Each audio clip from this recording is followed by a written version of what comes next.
नमस्ते यहाँहरु सबैजनालाई मेरो नाम सुस्मिता नमस्ते मेरो नाम अविन श्रेष्ठ सो हामी दुवैजना we both are an international yoga instructor र आज चाहिँ हामी यहाँहरुलाई सूर्य नमस्कार जुन चाहिँ एकदमै हामी सबैलाई थाहा भएकै कुरा हो हैन सूर्य नमस्कार भनेर सुनेको छौं प्र्याक्टिसै नगरे पनि र हामी कसरी गर्छौं यसको के फाइदाहरु छन् हामी थोरै कुरा गर्छौं यसको बारेमा र I have very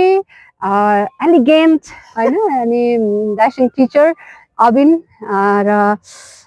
okay let's start okay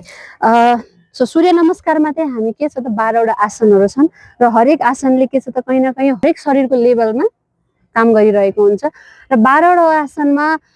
हरेक आसनमा के छ त श्वास लिने र छोड्ने प्रक्रियाहरु छन् र जति हामी ब्रेथलाई सिंक्रोनाइज गर्छौं आसनसँग त्यति नै हामीलाई बेनिफिट मिल्छ र त्यति नै मोर मेडिटेटिभ हुन जान्छ भनौं न हैन जति श्वाससँग खेल्छौं त्यति नै त्यसैले आज चाहिँ हामी सूर्य नमस्कारको हरेक स्टेपहरुमा अलाइनमेन्ट सँगै हामी काम गर्छौं ल सुरुमा खुट्टा साथमा श्वास भर्दै दुवै हात लिफ्ट गरौं श्वास छोड्दै हत्केला नमस्ते मुद्रामा प्रणाम आसन श्वास भर्दै विस्तारै हिपलाई नाभिको भागलाई अगाडि पुश गर्दै ब्याकवर्ड बेन्ड गर्छौं हस्त उत्थान आसन श्वास छोड्दै विस्तारै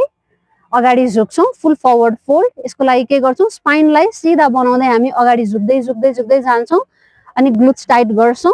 हत्केला पैतालाको दायाँ बायाँ है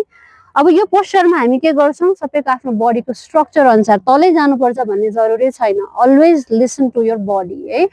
अब यहाँबाट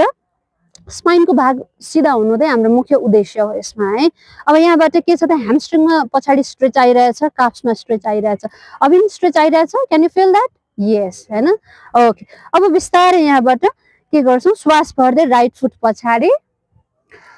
अश्व सञ्चालन आसन हैन अब यो आसनको मुख्य उद्देश्य के हो त पछाडीको मेनली थाइमा स्ट्रेच आउनु आको छ हैन राइट थाइमा स्ट्रेच आको छ